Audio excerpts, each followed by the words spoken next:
தொடர்ந்து அடுத்து நாம் அழைப்பது இந்து சமய விவகாரங்கள் துறைக்கான பொருளாளராக திகழும் வணக்கத்துக்குரிய கலாநிதி சிவஸ்ரீ பாபு சர்மா குருக்கள் அவர்களை சிறு உரையினை நிகழ்த்துவதற்காக அன்போடு நாம் அழைக்கின்றோம்.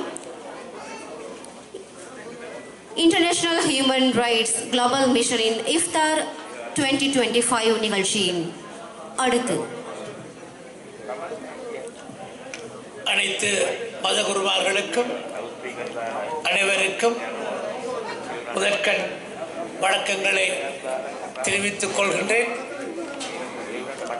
இன்றைய பல்லின சமூகம் வாழும் இலங்கை நாட்டில் சகல மதங்களையும் மதிக்க வேண்டும் என்ற உணர்வு இன்றைய காலகட்டத்தில் மேலோங்கி இருப்பது எல்லோருக்கும் தெரியும்.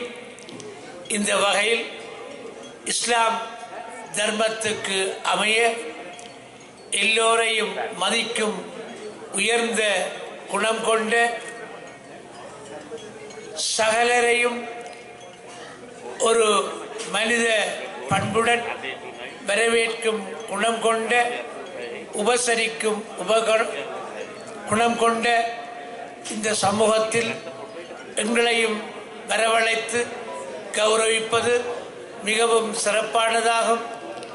மற்றவர்களின் அந்த பசி என்றால் என்ன என்று உணர்ந்து அதேபோல் மற்றவர்களுக்கு அது வரக்கூடாது என்ற உணர்வை ஏற்படுத்தும் மிக புண்ணியமான இந்த ரம்லான் விரதம் நிச்சயமாக மனித பண்புகளையும் இஸ்லாமிய தர்மங்களையும் அனைத்து மதங்களையும் அரவணைக்கும் அந்த உயர்ந்த பண்பு மேலும் மேலும் வளர்ந்து இந்த இலங்கை நாடு சிறப்படைய உங்களது இஸ்லாமிய தர்மம் என்றும் உதவும் என்று நிச்சயமாக அருள் உங்கள் அனைவருக்கும் கிடைக்க வேண்டி பிரார்த்தித்து விடைபெறுகின்றேன்.